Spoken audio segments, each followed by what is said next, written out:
Бауыржан, мына сен аз жолдан көріп қалып, моменттен пайдаланып, мен шоңдорға долшын жеткізіп қоямын. То біздің жашоо оор болуп атат.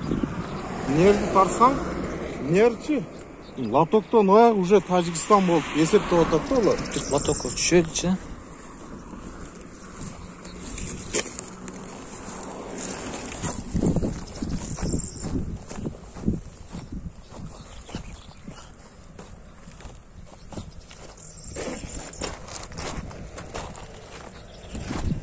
Мына лотога?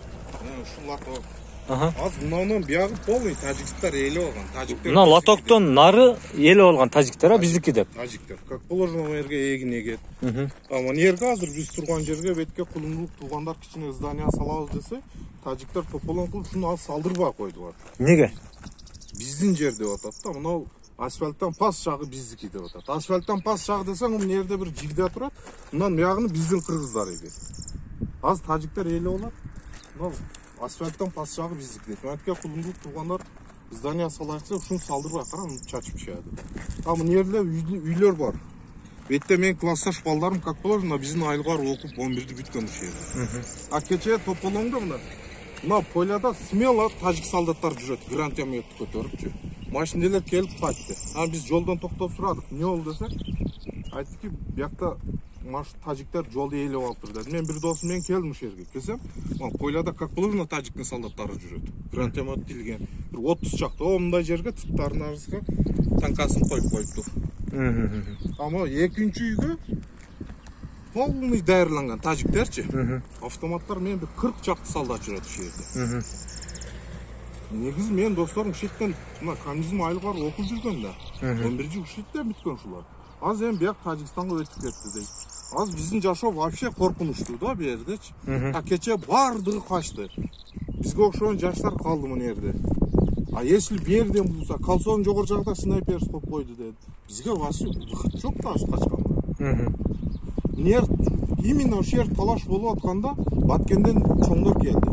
Чоңдор деп бизге биздин милициялар жүрдү. Аны элдер бакырды, ey, чечип бербейсиңер десе, милициялар айтат. Бакырба биздин чоңубуз дейт. Чоң болсо силерге чоң, элге чоң эмес дейт. Бир здоровый киши түштү. Не бакырасыңар дейт. Акимиң турат, айылбашчың турат бу жерде дейт. Участкойуң турат. Чечилет аз дедим, машинеге отурдук. Ноги кетип калды. Жок. Чечилген жок. Чечилсе ушу кулунду чугандар бирденке салат dedi. Bir kadam жер кара, 3 метр жер талашат. Эртең биз берди берсек, дальше кетти да. Мына асфальт жолдон наракка меники деп кете берет экен да. Ош Бишкекке чейин турабы? Жыл өткөн сайын. Лейлек деген жазуу мына жакта калып кетти. Биз мурда бар жүрдүк да. Мына жерде мен айтып атпам, досторум окуп кеткен машин. 11 жыл бирге окуган.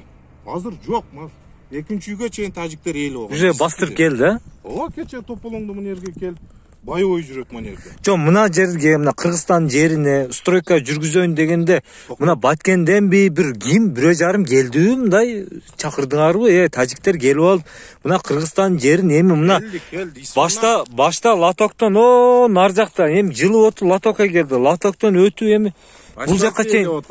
Не дейт? Өтүп берсең бизге Исфанага вообще ход жок да, маяктан Байзак саймен айланышкан келип калат. Не дейт ал немеден Баткенден келгендер, не дейт чоң жиптер менен келиптир куртойлор, не дейт? Келип бакыр багыла дейт. Акимиңер бар бу жерде, участкойуңар бар, айылбашчыңар бар, ошолор чечет дейт. Ошол келген чоңдор чече албагандан кийин булар кантип чечет, Биздин үнүбүз Бишкекке жет, бошко дагы жетти. Билбесем, негизи ташип айтканда, агитация кылып келгенде айткан, мен биринчи ишимди Кудай буйруп өтүп калсам, лейлектен баштайм деген. Жок, биз жаман күттүк, Сүлүктүн эли күттү, башка элдер күттү. Жок, мына ташип. Мен түшүнбөйсүн да, кантип жашашка бетке. Жана мен кече түштөн кийин максатка бардым, көрүп келейик деп. Барсаң, ичиң ачат эркек. Ыйлап атат, аялдар. Биз эми бетте жашабайбыз, биз көчүп кетебиз дейт. Көчүп кетсе, ошол жерде тажиктер алат. Тажиктердин максаты ошентип бир-экөөнү кыргыздардан өлтүрсө, үйлөрүн өрттөсө, бир-эки тополоң чыгаса, кыргыздар айласы жок кетет, жер бизге калат деп. Эми караң. Мына мен 2 күндөн бери уктабай Баткенде жүрөм. Мына кечеги каргашал окуядан кийинчи. Мына не дейтем, кече мына биздин УКМКнын башчысы төрагасы урматтуу Ташиев келип не деди, маселе эмне болду дейт. Бир мындай сөз менен эмес, мындай кандай десем, бир иш жүзүндө эч нерсе көрсөтө албады. Жүзүндө көрсөтсө эмне көрсөтөр да. Бул айттым го мен. Биз сүйлөштүк, чечилди, болду дейт. Мындай сөздөн бир эмес, эки эмес, 5-6 жолу мукту. 5-6 жолу болду. Иш нерсе болгон жок да. Азыр мына сүйлөштүк, чечилди, спокойно. Спокойно боло албайсың. Азыр мындай болду. Мен айтып коеюн, долго созулбайт бул. Может 6 айда, может 1 жылда. Улар дагы нападение баштайт. Потому что манерге Памирден деп, Куляптан деп бүт дикилерди алып келип койгон. Же өзбекче, же орусча вообще түшүнбөйт олорчу. Без понятия вообще түшүнбөйсүң да кандай адам экенин. Ошолор салып коет. Бул болот, бир күн болсо, бир күн кайра эле болот. Бул келдик, биз сүйлөштүк, биз чечтик, болду, спокойно жашай бергиле дейт. Бирок биз 5-6 жолу ишендик, уже моста жестокий болду. Может, мындан кийин мына хуже болуп кетер биздикичи. Мына кече Максаттын эли биз жашабайбыз деп атат азыркы элдечи. Уже коркуп калды да, баласын жоготуш кыйын, үй жайын. Мына барып тарткан болсоң көрдүң, жакшынакай үйлөрдү тытып чеген. Ону бирөө мээнет кылып салган да. Азыр ошол сиз айткан Максат айылын ийнесинин жибине чейин тартып чыгарып келейтам да. 2 күн убактым кетти. Мектеп кандай өрттөлгөн, кандай тонолгон, адамдардын үйлөрү кандай өрттөлгөн, кандай тонолгон, жолдун кайсы бети тажик, кайсы бети кыргыз, кандай эмне болгон, мечиттин ичин окопторду казган, бүт. Эми азыр мына Ворух деген жер бар экен, Аксай, Көкташ, ошол жака баратам. Эми Кудай кааласа менин колумдан келип турган жумуш ушу болгон маалыматты ачык айкын ошол элге чыгарып туруп, анан эл талап кылса, өкмөт менен бирге ушу маселени тажик менен мына кыргыздын границасын чечип алсак деген эле бир ниетте иншалла. Эгер менде полномочия болгондо, анда башка болмок да. Эми өкүнүчкө орой эч кандай полномочия жок экен. Эми биз мына айылдагыларчы, ушу Максат, Арка, мына биздин коммунизм кулунду элин уже оружие сатып эле жашай турган болду. Биз көчүп кетпейбиз. Эртең Максаттын эли жашай койсо, тажиктер келет. Эртең бер жака нападение коюп, дагы бир айыл басат, дагы бир айыл басат. Ол Бишкектеги чоңдор да бардыгы кайрылат, бирок чоңдоруң чоңдор экен да, кулагы жокчу. Бизден тартып кечирим суратат. Ондой эмес, уже манерге жетти да. Чече албайт, мына границаны вообще чече албайт. Неге мен түшүнбөйм. Мына кече Калсонон өтөйүнсө, мен мамашкам Сүлүктү деди. Досум бөрүдө иштейт, вайниде. Чал, мен Калсон үстө снайперлер турат дейт. Тажиктики, кыргыздыкы, сен тажиктик өтпөй эле кой дос деди. Уже биз тупикте калып кетебиз да. Ташип айтканда, мен Кудай буйруп өтүп калсам, лелектен баштайм ишимди деген. Бизде вообще проблема көп, көйгөй көп. Шонун үчүн же манерге бир военный база же бизге солдаттарды көйтүш керек да. Тажиктин солдаттары кругу айлантырат күнүгө 2 марта. Мына каналдын астынан. Неужели биз ошол нерсени кыла албайбыз? Бизден ham коюп берсин, пускай мамлекет төлөп берет зарплатаны. Bizde ama su problemi misal için. Eginder erten жазда вообще kurup кетет. 3 gün bizge agat, 3 gün Razakov aylığı agat. 6 gün жок болот, 3 gün Кулындык agat, 9 gün жок болот. А bizde kurukçuluk болсо, мына Пасканалга түшсөң тажиктер, лып суп кетип атат. Айтат ки, силерге шолор айтат да тажиктер. Силерге 6 сомдон сатса, бизге литрин 15 сомдон сатып атат дейт. Аны ошо Тажикстандагы су, каналдагы су, биздин су да. Себеби бизден 3 күндөн жапкандан 9 күн өтүп атат. 9 күн аяк айдайт. Бизде су проблемасы бар. Эч ким эгин кыбай эле койду. Бүт беде кылып койгон. Каналыбыз кичине мисал үчүн. Шуга мына чыгаргыла көрсүнчү. Кудай кааласа. Орозочулукта инса болсо кичине ушул нерсеге кирсин. Мен суранып кетем ошо. Кудай кааласа. Азыр бир. Же манандай тополоң болсочу, мен Бишкекке барсам шу Жапаровго кириштин мүмкүнчүлүгү бар. Кудай кааласа, мына колдон келишинче аракет кылабыз. Кудай кааласа, иншалла чечилет. Алла кааласа. Эме кызына 120 депутат көп деп атат бизге. Мен өзүмдүн жеке оюм. 7 областка бөлүп чыгасың 120-тасын. Неден ошондо биз кайрылсак үнүбүз тезирээк чыгат. Бөлүп чыгасың 7 областка 120-тасын. Туурабы? Зачем айтып отургандан? Контрабанда дейт мен лелектен. Именно бизде болот, менактан көрдүм. Бүт эле чоңдордуку дейт, ак үйдөгүлөрдүкү дейт. жапар ошон бөлүп чыгасың же топласка 120 туурабы? Ана мынауга окшогон көйгөйдү ошолор айтып тезирээк жетип мындай оңолуп кетебизби деген ойдо. Кудай кааласа. Беттен эртең качып кете берсең, тажиктер бир карыш жерди сүйөт олорчу. Бир карыш жерди ээлейт. Эртең манеттен элдер кетип калса бекер эле болбойт да. Онун көрө маншетте жашаш керек, караш керек, чоңдор келип кабар алыш керек. Не болуп атат? Кандай проблема? Пуска мына биздин айылга кулундуга максатка чейин айылдын этеги солдаттар тизип чыгасың. Күнү түнү карасын ошолор. Элгерчилик. Мен азыр 3 күндөн бери же уктай албайсың да, же чай ичкениңди билбейсиң, же уктаганыңды билбейсиң. Семьяң алыста, не болду деп ойлоносуң.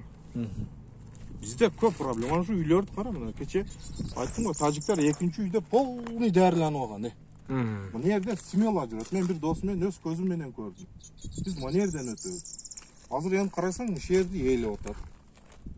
Мына асфальтка чейин биздики дейт. Азыр спорный болуп калды деп биз сурадык да, не болду десек, спорный болуп турат ошонун үчүн. Желмобуздар там чачып чеккен мына таштарды тажиктер. Кулундулук туугандар бетке кичине бирдемке баштады да, ошону тажиктер келип, кичине эле айыл, тажик. Общий Тажикстан эмес, кичине он Лельнабад кайер. Келип, ушул жерге бизге тоскоолдук кылып, жерди бербей койду. Ошону бизден билген адам келип, мынандай деп, эмне үчүн чече албайт дейсиң да. Же Жапаров өзү келип, элден бир кабар алса бизден. Аркага барсың, максат канчалаган адамдар ыйлап атат, туурабы? Үйлөр күйүп кетти. Ушулар чыгарып жеткирип койгула. Кудай кааласа. Не только мен, көп адам айта бер, курук эле оозун какшайт да, эч нерсе өзүлбөйт, чечилбейт, угам койбойт да даже. Не болуптур депчи. Болсом, сеңа окшогон нечте тартат, телевизордон чыгат. Айтты ошолор дагы телефон чукуласа керек үйдө тура, YouTube'га кирет, көрөт. Лейлекте ушундай проблема. 5тасын көрө, 10тасын көрө, ошону чечип коёкчу, ушундай болуп атат. Деген банданын өзү жок да, келип кабар алганга. Билбесем мен Бар жакшы болот, аз калды. Кудай кааласа. Манактан кол тартып эме кылып кой. Ооба. Көрсүң, мана шу. Кара, мана 5 метр жерди талашлап здание салдырбай койду.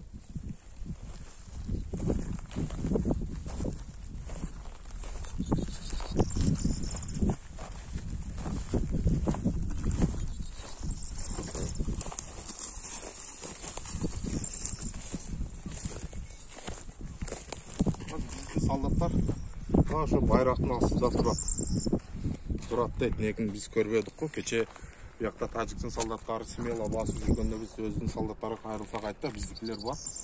Ошо өрүктүн тагында жатат депчи. Бирок коркосуң, мына жерден өтүш бизге өтө эле кыйын. Кыйын, а? Чын.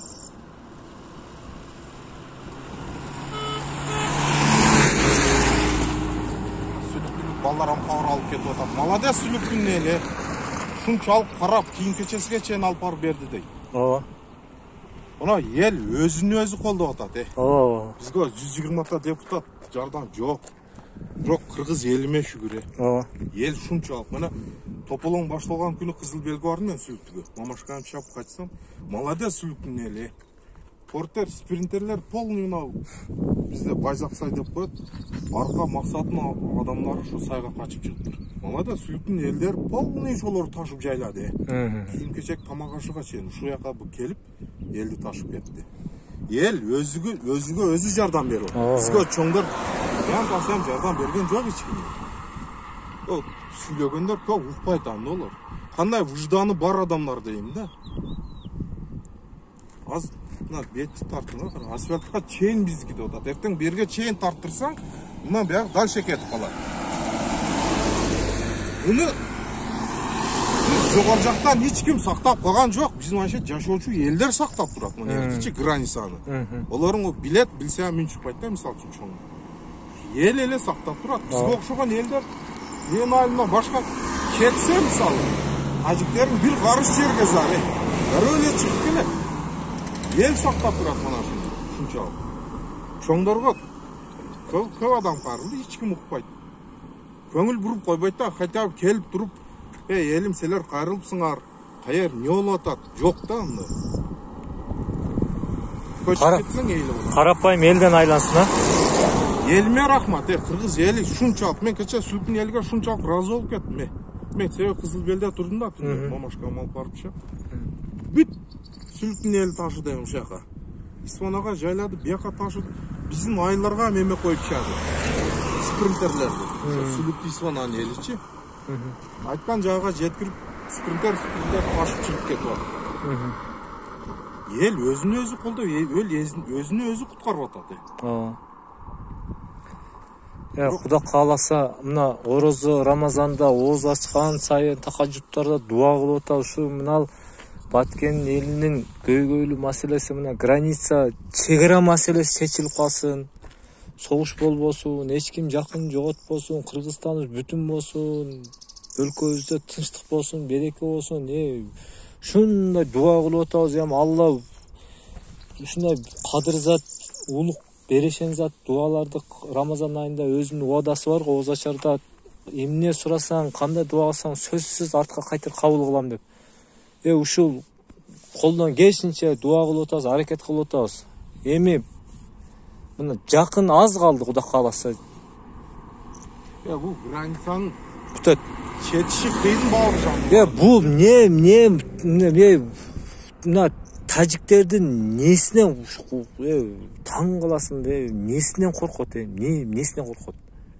Бизге окшош эле адам, бизге окшош эле бир кичинекей эле бир мамлекет, жери бар, бизге окшош эле кичинекей эле бир армиясы бар. Эмне бул? Ушундай державабы?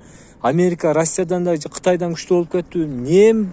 Мына ушул чегараны сиз айткан 30 жылдан бери чече албаган өкмөт не болот дейм да. Мен деле ушул суроо ойлондурат да. Мен өз көзүм менен көрүп, мисалы азыр мына кетип атасың бир жолдо. Карасаң эле эки каршыдагы Тажикстандын байрагы турат, буяк Кыргызстан, анан көчөнүндө мына асфальттын мына сол жагы эле тажик, буягы уже кыргыз.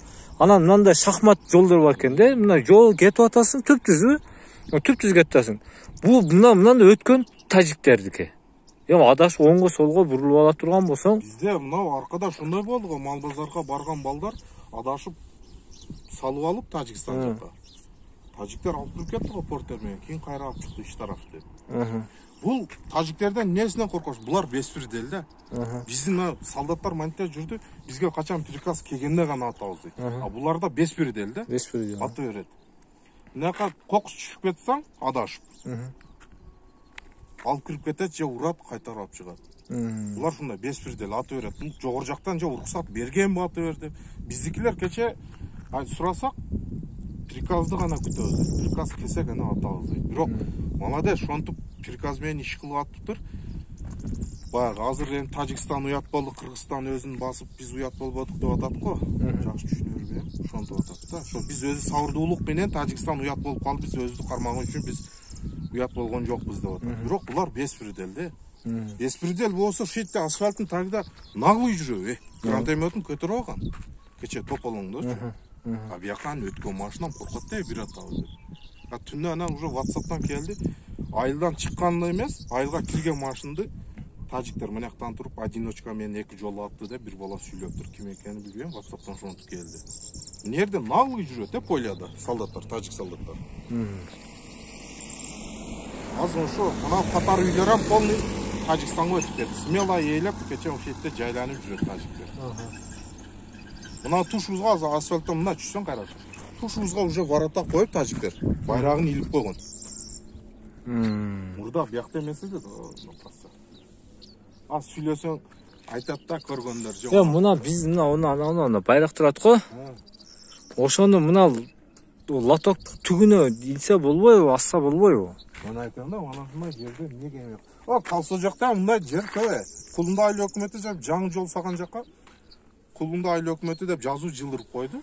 Бул жерде эл билбеген бир чоң сыр барбы дейм да.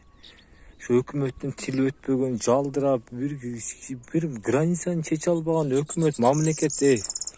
Мен ошо кыйын болуп калды. Эми кичине сабыр кылалы, иншалла. Кече Оштон балдар келтирип бир ачкан достор. Таң калат да, сага окшопчу. Ушундай жерде жашайсыңарбы дейт экен да. Ооба да. Неге десе, короче сүйлөштүрүп мына сен Тажикстанга путун коюп алдың бияка ал дейт экен да. Оштук балдар таң калып тур десе. Жо мен биринчи жолу баткенде ушул азыр эми жанагы сизге окшогон мына жерде туулуп өскөн жарандар менен кандай эмне бул жагы кимге карайт, бул жагы кандай уже мен таң калып атам да, кандай чыдап ушу сиздер ушунча жылдан бери жашап ушу жерди сактап коргоп келгениңизге алкыш да. Кече мына жерден немеге кетип атам, ушу трасса менен түндөсү бир экилерде кетип атам немегечи, максатка. Түндө мына ушул жол менен төп түз бассаңыз Тажикстан экен да, такалат келсиң. Очу да. Анан артка 500 метр айдадым дагы оңго бурдум. Ошо менен главный менен кете бердим. 2-3 кыргыз балдар турат. Бирөө снайперчик, бирөө солдаттар. Автоматчик, жанагы жерде түндөсү кайсы жерден снайпер ок атат, не болот, адашып Тажикстанга кирип кетемби деп атып, Кыргызстандын кызарган байрагын көргөндө Афганистандан бир пленден бошонуп чыкканда бир ощущение болду да, бир ушундай бир сүйүнүч, ушундай бир дух. Өтө бага бир башкача мотивация болду. Бу жерде ошо чоңдорду жашатыш керек. 1 ай, 2 ай. Тажиктерге киргизип 1-2 калтагын жеп, мына жер меники намысына тийгенде анан ойгонобу дейм да. Азыр саңа окшоп боштон айттым го, балдар келип көрүп таң калып атат. Мен ойлойм, ошолордон может тарткандыр барып элиге айтат, мисалы үчүн оштуктарга, биз ушундай болуп атат, оштук туугандаргачы. Олар ушунча жашайт экенсе, мен ойлойм, уже мына ситуациядан кийин бизде кичине өзгөрүү болобу деген үмүт пайда болду мендечи.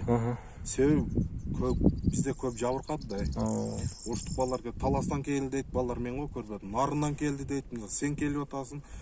Шуга окшогондор көрүп эли журтуга айтып, ушундай болуп атат.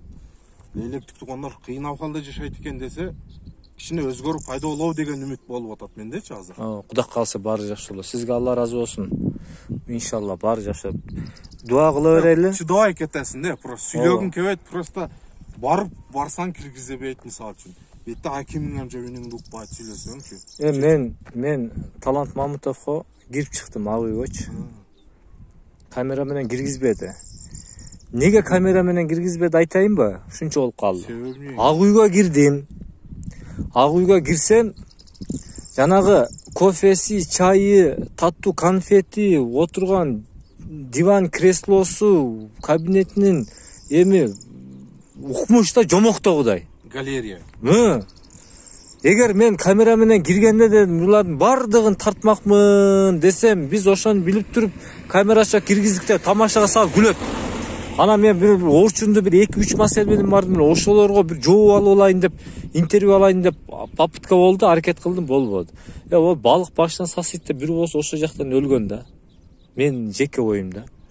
Мына 7 миллион элдин надежда, үмүтү мына Ташиев, Марипов, Садыр Жапаров болуп турат. Ушу эл ишенип шайлады дейм, элдин ишеничин актап мына граница маселе, толгон токой маселелерди чечип берсе экен.